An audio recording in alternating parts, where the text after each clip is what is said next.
"Take the bus, we're buying your sister a Tesla," Dad said at graduation. Then the dean announced, "And now, our youngest billionaire graduate."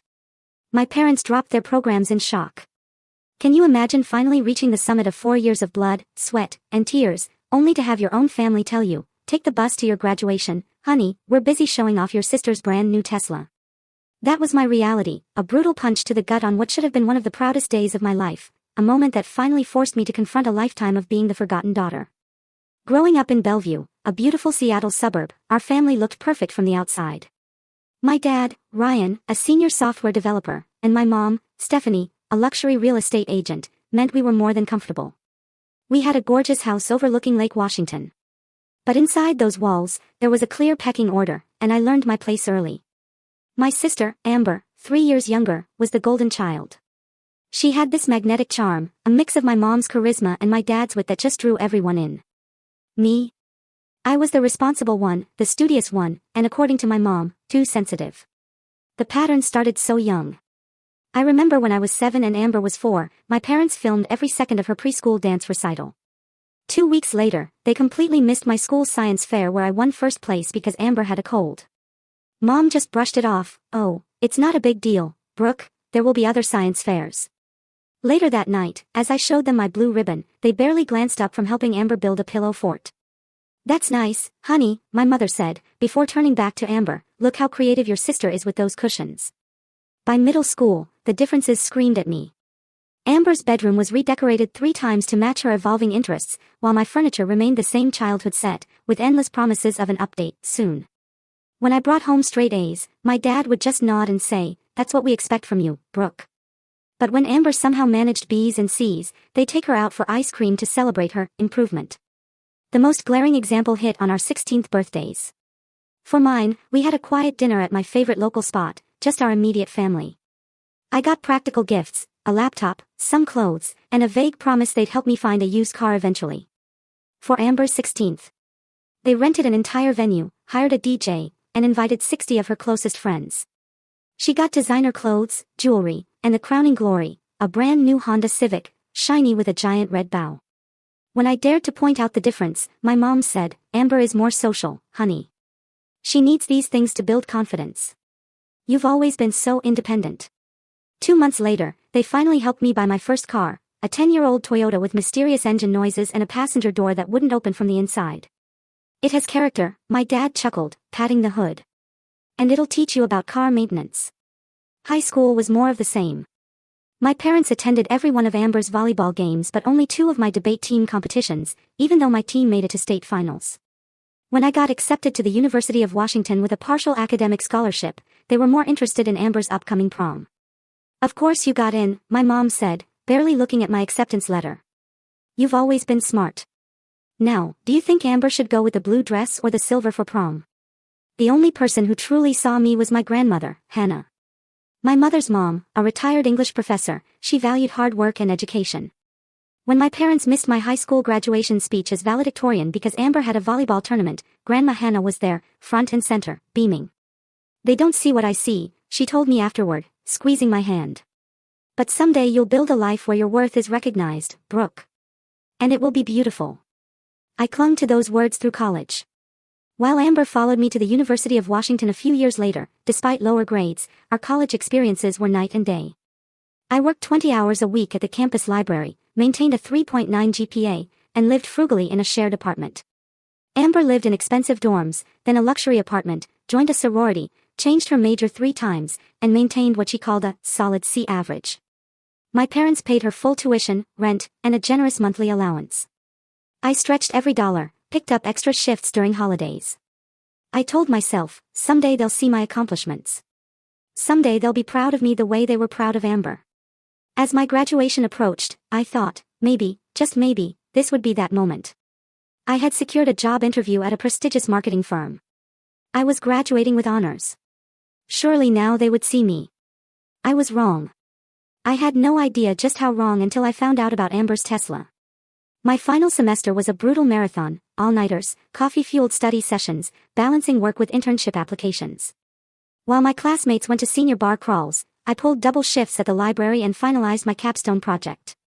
I still maintained my 3.9 GPA and landed that promising job interview in Portland, all while my ancient Toyota made increasingly concerning noises above 40 miles per hour. 3 weeks before graduation, I called my parents to discuss the big day. I'd been dropping hints for months that my car probably wouldn't make it to the ceremony, which was a good 30 minutes from my apartment. So, about graduation day, I said, twisting the phone cord, pacing my tiny bedroom. I'm worried about transportation. The Toyota is making that knocking sound again, and the mechanic thinks it might be the transmission. My dad replied, clearly distracted. I could hear his keyboard clacking. Can't one of your roommates drive you? They're all participating too, Dad. We all need to be there early. Well, we'll figure something out, my mom chimed in from the extension.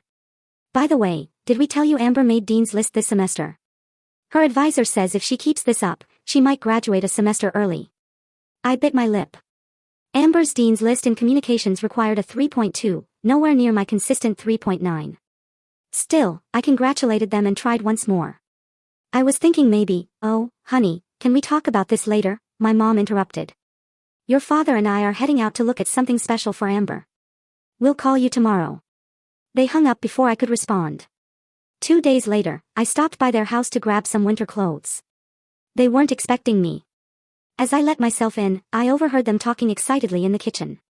Amber's going to flip when she sees it, my father was saying. The white interior is perfect, I know. And the salesman said we can have it ready by next weekend, just in time for Brooke's graduation. Amber can drive it there and show everyone. My heart hammered. Don't you think it's a bit much for a freshman? My father asked, though his tone suggested he was already convinced. A Tesla is a serious car. Ryan, my mom retorted. She maintained an average this year while adjusting to college and sorority life. That deserves recognition. Besides, her Honda is already 2 years old, and all her sorority sisters are getting new cars for sophomore year. I must have made a noise, because they both looked up, startled to see me. Brooke, we didn't hear you come in, my mom said, quickly closing the laptop they were looking at. I came to get my winter stuff, I said quietly. What's this about a Tesla? Before they could answer, the front door burst open. Amber bounded in, her sorority tote bag slung over her shoulder, her blonde hair perfectly styled despite the Seattle drizzle. Mom, Dad, guess what? Kylie's parents got her a Range Rover for sophomore year, and it's absolutely, she stopped short when she saw me. Oh, hey, Brooke. What are you doing here? My parents exchanged a look that confirmed everything. My mother recovered first, her real estate smile sliding into place. Actually, we have some exciting news, she said, putting her arm around Amber. We were going to wait, but since everyone's here. Amber, honey, in recognition of your hard work this year, and since Brooke's graduating next week, my father finished for her, beaming. We're getting you a Tesla Model 3, white with the premium interior package you wanted. Amber shrieked, jumping up and down, while I stood there, invisible once again. Not only were they buying her a Tesla as a reward for mediocre freshman grades, but they were framing it as connected to my graduation, an event that should have been about my achievements. Oh my God, are you serious? A Tesla. Taylor's going to die. Amber threw her arms around our parents, then turned to me with a smirk. See, Brooke, some of us get cars that actually work. I opened my mouth to say something, anything, but my mother cut me off. We're going to pick it up next Friday, and then we can all drive to Brooke's graduation in style on Saturday. I felt like I'd been punched. Not only was my graduation overshadowed, but they hadn't even considered how I'd get there. I was just expected to ride along in Amber's new Tesla, an afterthought. I mumbled something about needing my clothes and fled to the basement, tears burning my eyes. As I stuffed sweaters into a duffel bag, I could hear them upstairs, excitedly discussing features and color options. That night, back in my apartment, I broke down telling my roommate Jessica what had happened. Your parents are buying your teenage sister a Tesla while you can barely afford oil changes for your death trap. Jessica was furious on my behalf. And they didn't even think about how you're getting to graduation. That's beyond messed up, Brooke. Maybe I'm overreacting, I said, wiping my eyes. They've always been this way. That doesn't make it right, Jessica insisted. You need to stand up for yourself. Tell them how you feel. What's the point? They don't hear me. They never have. Then make them hear you, Jessica said firmly. You're graduating with honors. You've worked your ass off while Amber's been partying in a sorority house on their dime. If they can't see your worth, you need to show it to them. I nodded, but as graduation day approached, my anxiety only grew. Would I finally find the courage to speak up, or would I stay silent, as I had for 22 years? The Friday before graduation dawned bright and clear, a rare gift in Seattle. I woke early for my final exam in marketing analytics, the last hurdle. Despite the knot in my stomach, I managed to focus and aced it. Finished with flying colors, I see, Professor Wilson said. Not that I'd expect anything less, Brooke. You've been one of my most dedicated students. I smiled, grateful for the recognition. After the exam, I headed to my final shift at the campus library. My supervisor, Thomas, had arranged a small goodbye gathering, with a card signed by everyone and a modest cake. We're really going to miss you, Thomas said, handing me a beautiful leather-bound journal. Years without a single late arrival or missed shift. You've set the bar impossibly high. I blinked back tears. Thank you all so much. This job has been a lifeline. After my goodbyes, I checked my phone, 3 missed calls from my mom. I called her back as I walked to my apartment. Brooke, finally, she answered. We're at the Tesla dealership picking up Amber's car. It's absolutely stunning. White exterior with white vegan leather interior. Premium everything. That's great, I managed, swallowing the lump in my throat. About tomorrow, yes, that's why I'm calling, she interrupted. The ceremony starts at 1 p.m., right? We'll need to leave early to find parking. Your father thinks we should get there by 11:30 to get good seats. Mom, I said firmly. I need to be there by 10 a.m. for graduate lineup. I've been trying to talk to you about transportation all week. Oh. She paused, as if this thought hadn't occurred to her. Well, we'll be busy getting Amber's car ready for its first big drive. Can you just take the bus? There's a direct route from your apartment to campus, isn't there? I stopped walking, stunned by her casual suggestion. You want me to take the bus to my college graduation, in my cap and gown? It's just practical, honey. Everyone else will be with us in Amber's new Tesla, and there won't be room if we need to take your grandmother too. The bus is perfectly reliable transportation. The world tilted. Everyone else. As if I weren't part of the family. You're suggesting I ride the bus to my graduation while my younger sister drives her brand new Tesla, that you bought her for no particular milestone, to my graduation ceremony? I couldn't keep the hurt and anger from my voice. Don't be dramatic, Brooke. My mother sighed. You've always been so independent. I thought you'd appreciate handling it yourself instead of relying on us to chauffeur you around. In the background, I heard Amber and my father laughing about something, completely oblivious. I have to go, I said, my voice thick with unshed tears. Amber's special day is waiting. It's the practical solution, my mother repeated, either missing or ignoring my sarcasm. We'll see you at the ceremony tomorrow. Don't forget to wear that nice dress under your gown. I hung up and stood frozen on the sidewalk. People streamed past, heading to Friday evening activities. A mix of shock, hurt, anger, and finally, a strange sense of clarity washed over me. This was who my parents were. This had always been who they were. No achievement of mine would ever measure up to Amber's existence. I dialed my grandmother's number with shaking hands. Grandma Hannah, it's Brooke. There's my graduate. Her warm voice instantly offered comfort. Are you ready for tomorrow? They're making me take the bus, I blurted out, tears finally spilling over, to my own graduation, because they're busy with Amber's new Tesla. There was a long pause. They did what? Grandma Hannah's voice was unusually hard. Through broken sobs, I explained everything, the Tesla, the transportation, years of being overlooked. Oh, my darling girl, Grandma Hannah said. I wish I could say I'm surprised, but I've watched this pattern for too long. Your mother did the same thing to your Aunt Carol when they were growing up. What do I do? I asked, feeling like a lost child. You have 2 choices, she said firmly. You can either continue to accept their treatment, or you can start setting boundaries. Neither is easy, but only one leads to healing. I'm so tired of being invisible, I whispered. Then stop allowing them to look past you, she replied. But whatever you decide, know that I see you, Brooke. I've always seen you, and I am so tremendously proud of the woman you've become, with or without their recognition. After talking with my grandmother, I returned to my apartment and spent the evening preparing. I ironed my gown, polished my shoes, and set out the sensible navy blue dress my mother insisted I wear. As I hung up the gown, my phone pinged, a text from my childhood friend, Mia. Can't wait to see you walk tomorrow. You've worked so hard for this. Let me know if you need anything at all.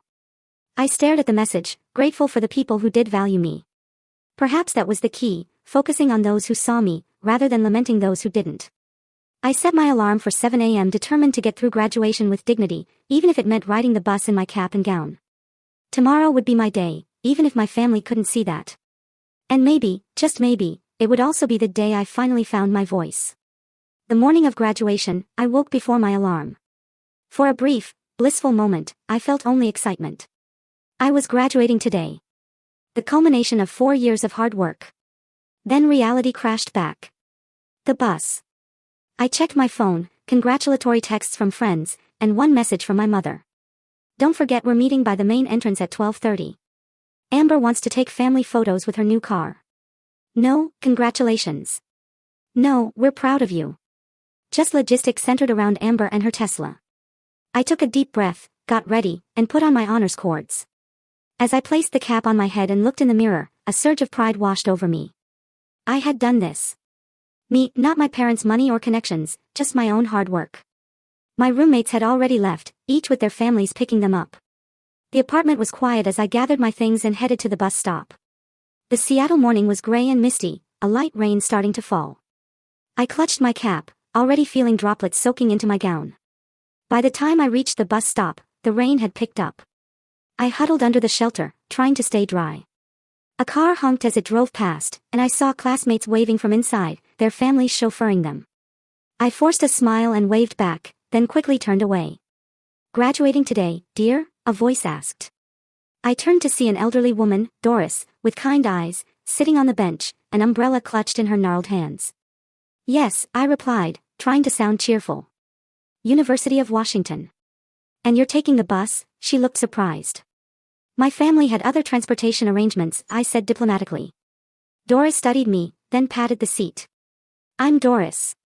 Sit down before you get any wetter. I sat, grateful. Let me guess, Doris said. Family drama. I laughed despite myself. Is it that obvious? Only to someone who's been there, she replied. I graduated from nursing school in 1962. My parents didn't come because they were attending my brother's baseball game. I took 2 buses in my white uniform and cap. How did you handle it? I asked, eager for her wisdom. Not well at first, Doris admitted. I was angry for years. But eventually I realized that their failure to see my worth didn't diminish it. It just showed their limitations, not mine. Before I could respond, the bus arrived. Doris insisted I board first, and the driver smiled. Congratulations, he called out, refusing my fare. It's on me today. Consider it a graduation gift. Inside, several passengers offered similar congratulations. A woman in scrubs insisted I take her seat at the front. The kindness of these strangers brought tears to my eyes. Their recognition was more meaningful than they could know. As the bus rumbled toward campus, my phone vibrated. A text from Amber, OMG, the Tesla is amazing. Mom and Dad are letting me drive everyone to your thing. So excited for everyone to see it. Attached was a picture of her posing beside the gleaming white Tesla, my parents beaming proudly behind her. I turned off my phone, unwilling to let it spoil this moment. The bus journey brought back memories of other times I'd been overlooked, my 16th birthday when they forgot to pick me up from debate practice, my high school graduation when they arrived late and left early. Yet, amid these painful memories, I thought of Doris's words. Their failure to see my worth didn't diminish it, perhaps it was time I truly believed that. The bus approached campus, now crowded with graduates and families. A lump formed in my throat, but I swallowed it down. This was still my achievement, even if my family couldn't recognize it properly.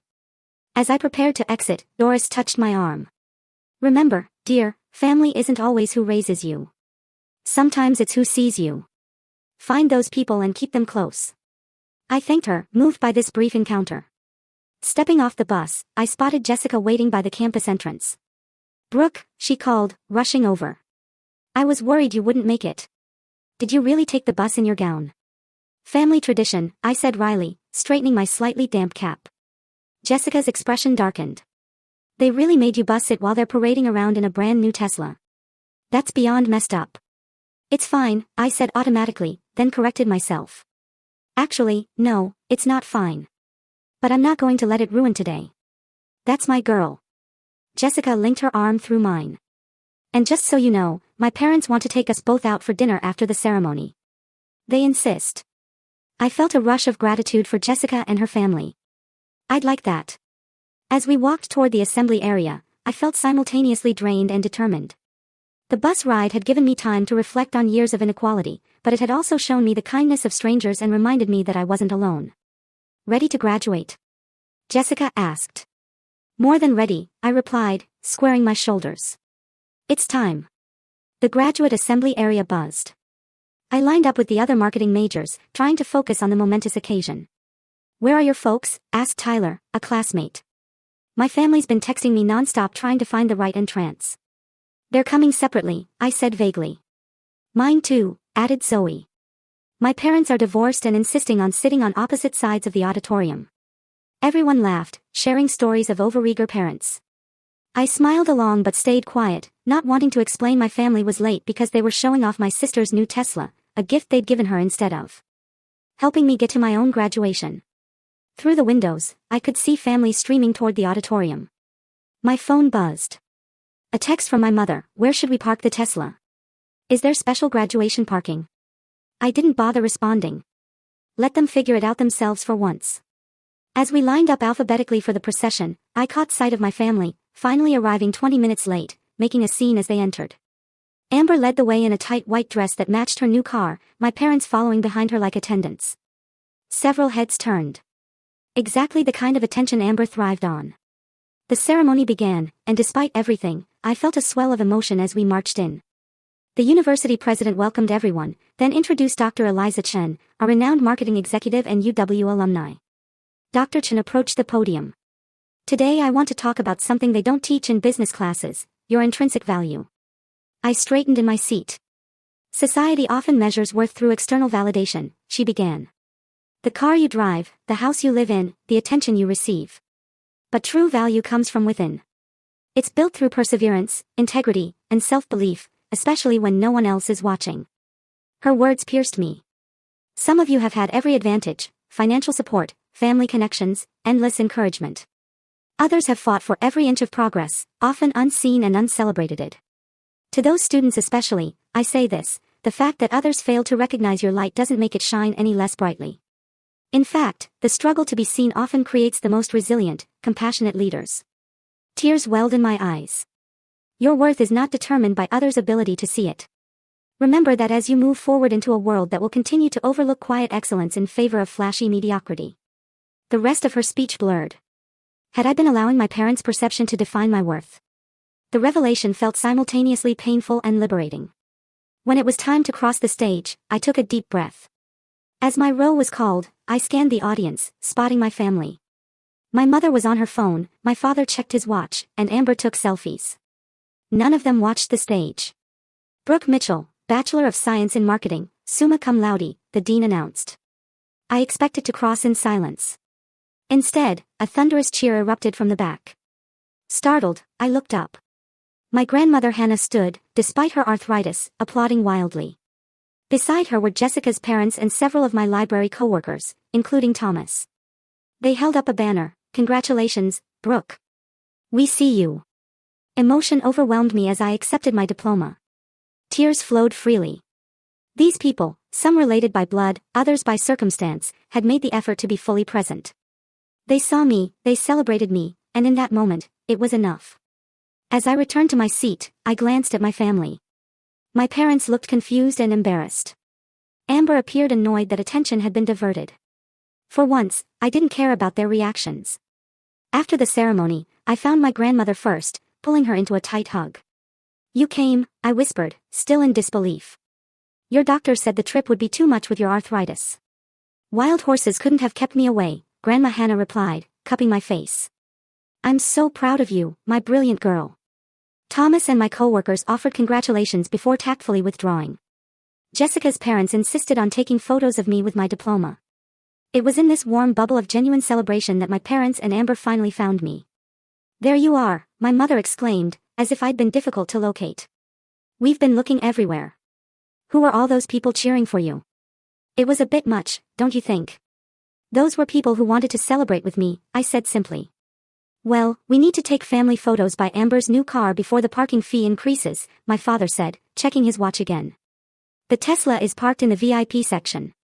Had to pay extra, but worth it for the statement it makes. Seriously, Brooke, wait until you see it, Amber gushed, completely oblivious. The interior is amazing. Everyone's been stopping to look at it. Some guy even asked if I was a professional model doing a Tesla promotion.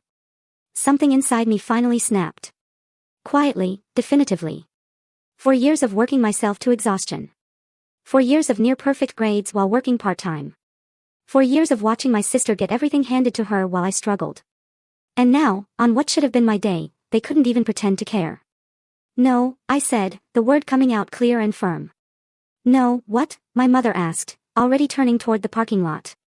No, I will not take family photos by Amber's Tesla on my graduation day. My father frowned. Don't be difficult, Brooke. It's just a few pictures. It's never just been about pictures, I said, my voice gaining strength. It's about a lifetime of being treated as less than. It's about you buying my teenage sister a luxury car while making me take the bus to my own graduation. It's about showing up late to my ceremony because you were too busy fawning over Amber and her new toy. That's not fair, my mother protested, looking around nervously as nearby families glanced our way. We've always supported you. Have you? I asked, surprising myself with my calm. When is the last time you attended any event that mattered to me without checking your watch or leaving early for something of Amber's? When have you ever celebrated my achievements with even half the enthusiasm you show for her mediocre ones? I got good grades this year, Amber interjected, indignant. You got C's with a few B's at a university Dad's donations helped you get into, while living in a luxury apartment they pay for with a monthly allowance that exceeds what I make working 20 hours a week, I replied. And for that you got a Tesla. I graduated summa cum laude while working throughout college, and I got a bus ticket. My father's face reddened. That's completely different. Amber needs more support. You've always been independent. I had to be independent, I said quietly. You never gave me any other choice. Is that what this is about? My mother asked, her voice rising. A car. If you wanted a car, you should have said something. This isn't about the car, my grandmother interjected, stepping forward. This is about seeing your daughter. Really seeing her for the first time in 22 years. My parents turned to her in surprise. Mom, this isn't the place, my mother began. If not now, when? Grandma Hannah interrupted. I've watched this pattern for decades. Carol was treated the same way you treat Brooke. Invisible unless performing some service for the family, and now you're continuing the cycle with your own daughters. My mother paled at the mention of her sister, Aunt Carol, who had limited contact with the family. Brooke has worked harder than anyone I know, my grandmother continued. She deserved to have her parents drive her to graduation at minimum. She deserved celebration, recognition, and respect, not to be an afterthought to Amber's new car. A small crowd had gathered. I felt a hand slip into mine. Jessica stood beside me in silent support. I need to go, I said, suddenly exhausted. My friend's family has invited me to a graduation dinner. People who actually want to celebrate with me.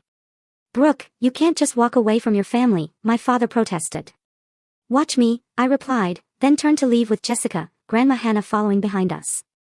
As we walked away, I heard Amber ask in a confused voice, so, are we not taking pictures with the Tesla? For the first time in years, I found myself laughing, genuinely laughing at the absurdity of it all. In standing up for myself, I discovered a strength I hadn't known I possessed. Whether my family recognized my worth or not, I finally did. After the graduation ceremony, Jessica's parents took us to a lovely dinner at a waterfront restaurant. They ordered champagne, made heartfelt toasts to my achievement, and treated me like family. Grandma Hannah joined us, her eyes twinkling with pride every time she looked my way. For those few hours, I allowed myself to bask in the celebration I deserved. To Brooke, Jessica's father said, raising his glass, whose determination and brilliance will take her wherever she wants to go. And who finally found her voice today, Grandma Hannah added with a wink. By the time we finished dinner, my phone showed 12 missed calls and 23 text messages from my parents and Amber. I silenced it. Whatever crisis they were experiencing could wait until tomorrow. Today was mine. Jessica offered to let me stay at her parents' hotel, but I declined. I needed to face my apartment, and whatever awaited me there, on my own terms. Grandma Hannah squeezed my hand before getting into Jessica's parents' car. Remember, standing up for yourself isn't a one-time event, she said softly. It's a practice. Be gentle with yourself if you falter. I nodded, grateful for her wisdom, and took the bus back to my apartment. As we rounded the corner onto my street, I saw my parents' Mercedes parked outside my building. They were sitting inside, waiting. Taking a deep breath, I got off the bus and approached their car. My mother spotted me first, nudging my father, who had been dozing. They scrambled out, both looking uncharacteristically disheveled. "Brooke," my mother rushed toward me. "We've been calling for hours. Where have you been?" "At my graduation dinner," I replied calmly, "with people who wanted to celebrate with me." "We need to talk," my father said, his authoritative tone returning. "This scene you caused today was completely inappropriate." "Is that what you think happened?" I asked. "That I was throwing a tantrum over a ride." "What else could it be?" My mother threw up her hands. "We've given you everything. We paid for your education." "I had a scholarship," I interrupted, "and worked 20 hours a week to cover living expenses." "We would have helped if you'd asked," my father countered. "You've always been so independent, so capable. Amber needs more support." "No," I said firmly. "Amber gets more support. There's a difference." "That's ridiculous," my mother scoffed. "We've always treated you both fairly." "Really?" I walked to my bedroom and returned with a shoebox. "Let me show you something." I opened the box and began laying items on the coffee table, a birthday card from when I turned 16 with a $50 gift card inside. Next to it, a photo of Amber's 16th birthday, showing her with her new Honda. My high school graduation announcement alongside a bank statement showing the $200 my parents deposited as a gift. A newspaper clipping of Amber's volleyball team with my parents prominently featured in the stands. My college acceptance letter with no congratulatory note. And finally, a bus ticket from earlier that day. "This is a record of inequality," I said quietly. "Not in one dramatic moment, but in 1,000 small ones over many years." My parents stared at the items, momentarily speechless. "You've kept all this?" My mother finally asked, her voice small. "Not to throw it in your faces someday," I explained. "But to remind myself that I wasn't imagining things, that the difference in how you treated us was real." Before they could respond, there was a knock. I opened it to find Grandma Hannah, who must have taken a taxi from her hotel. "I thought you might need reinforcements," she said, stepping inside. Her eyes narrowed when she saw my parents. "I see the conversation has started." "Mom, this isn't your business," my mother began. "When my granddaughter takes a bus to her college graduation while you parade around with Amber in a brand new Tesla, it becomes my business," Grandma Hannah replied sharply. "Stephanie, you're repeating exactly what your father did to you and Carol." My mother flinched at the comparison. "That's completely different." "Is it?" Grandma Hannah asked. "Your father favored you because you were outgoing and charming like him. You favor Amber for the same reason. Carol was studious and quiet like Brooke. You resented how your father treated Carol, yet here you are doing the same thing to your own daughter." A heavy silence fell. My father, who had been defensive, finally spoke. "Brooke has always seemed fine," he said, his voice lacking conviction. "She never complained." "She shouldn't have to complain to be treated equally," Grandma Hannah pointed out. "I thought," my mother began, then stopped, staring at the items on the table. "I thought because you were successful on your own, you didn't need as much from us. I thought we were giving you space to be independent." "I needed parents," I said simply. "Not space." My father ran his hand through his hair, looking genuinely troubled for the first time. "The Tesla was excessive, wasn't it? Even for Amber." "It's not just about the Tesla," I said. Though making me take the bus to graduation while buying her a luxury car certainly brought everything into focus. "What do you want from us now?" my mother asked, and I was surprised to see tears in her eyes. "How do we fix this?" "I don't know if you can fix 22 years of inequality overnight," I admitted. "But acknowledging it is a start. And understanding that going forward, our relationship will have boundaries." "Boundaries?" My father looked alarmed. "What does that mean?" "It means I won't accept being treated as less than Amber anymore. It means I'll call out favoritism when I see it, and it means I might need distance sometimes to protect myself." My parents exchanged worried glances. This was new territory. "I've accepted a job interview in Portland next week," I continued. "If I get it, I'll be moving. Not to punish you, but because I need a fresh start." "Portland," my mother repeated. "But that's 3 hours away." 3 hours is nothing if you actually want to visit," I pointed out. "And there are these amazing inventions called phones that work across state lines." My father almost smiled at that. "You've really thought this through." "I've had years to think about it," I replied. I just never had the courage to say it out loud. We talked for another hour, moving through decades of hurt and misunderstanding. There were no perfect resolutions, no tearful group hugs like in the movies. My parents didn't suddenly transform into the perfectly supportive mother and father I'd always wanted. But there was something new in the way they listened. Really listened. Perhaps for the first time. As they prepared to leave, my mother hesitated at the door. "I never meant to make you feel less loved," she said softly. I think I saw too much of myself in Amber and too much of Carol in you, and I projected all my complicated feelings onto that. I know you didn't do it maliciously," I acknowledged, "but impact matters more than intent." After they left, Grandma Hannah stayed longer, helping me process. "Do you think anything will change?" I asked her. "People can change," she said thoughtfully. "But it takes time and consistent effort. Don't expect miracles, but don't close the door on progress either." As if on cue, my phone buzzed. To my surprise, it was from Amber. "Can we talk?" "Just us." 20 minutes later, Amber arrived, looking uncharacteristically subdued without our parents as an audience. "I heard everything," she admitted, sitting across from me. I was waiting in the car, but then I followed Mom and Dad up. "I stood in the hallway listening," I prompted. "And I never realized," she said, picking at her perfectly manicured nails. "I knew I got more stuff, but I thought. I don't know what I thought.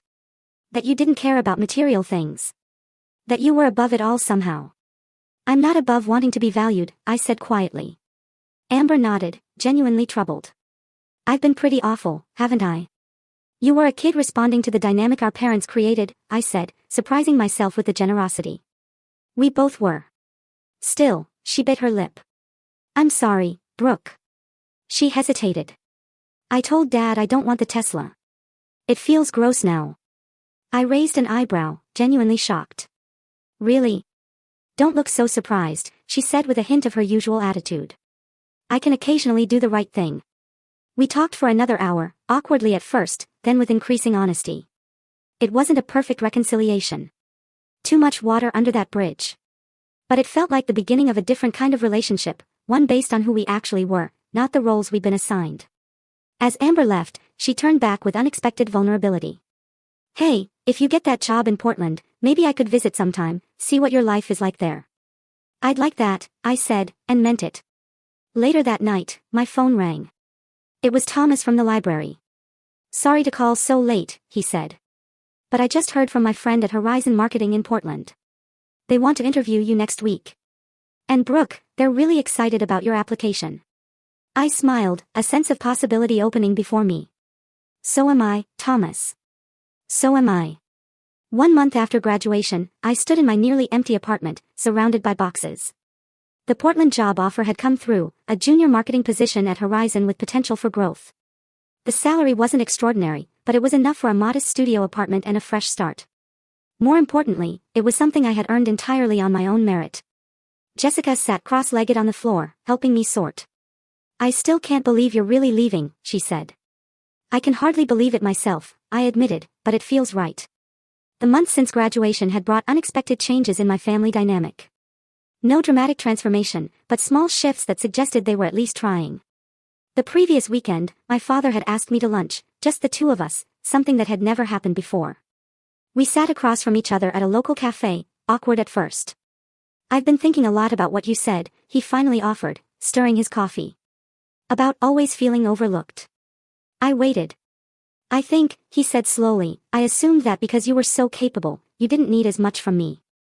I focused on Amber because she seemed to need more guidance, more attention." He met my eyes. "But that wasn't fair to you." "No," I agreed. "It wasn't. I can't change the past," he continued, "but I want you to know that I see how hard you've worked, how much you've accomplished on your own, and I'm sorry I wasn't there for more of it. It wasn't everything, but it was something. An acknowledgement I'd been waiting years to hear. I'd like to help with your moving expenses," he added. "Not because you need it, but because I want to support this new chapter." Initially, I wanted to refuse, to prove I could do it entirely on my own, but I realized accepting help didn't diminish my independence. Sometimes support was just support. "Thank you," I said. "I'd appreciate that." My mother's attempts at connection were more awkward, but equally sincere. She invited me for coffee the day after my lunch with Dad, clearly having coordinated. "Portland has some beautiful neighborhoods," she said, having researched the city extensively. "The Pearl District is supposed to be very trendy." It's also very expensive, I pointed out. I'll be in a smaller neighborhood across the river. She nodded, absorbing this. You know, I've never lived more than 10 miles from where I grew up, she said unexpectedly. Sometimes I wonder what it would have been like to start fresh somewhere new. I saw something in her eyes then, a hint of envy or regret.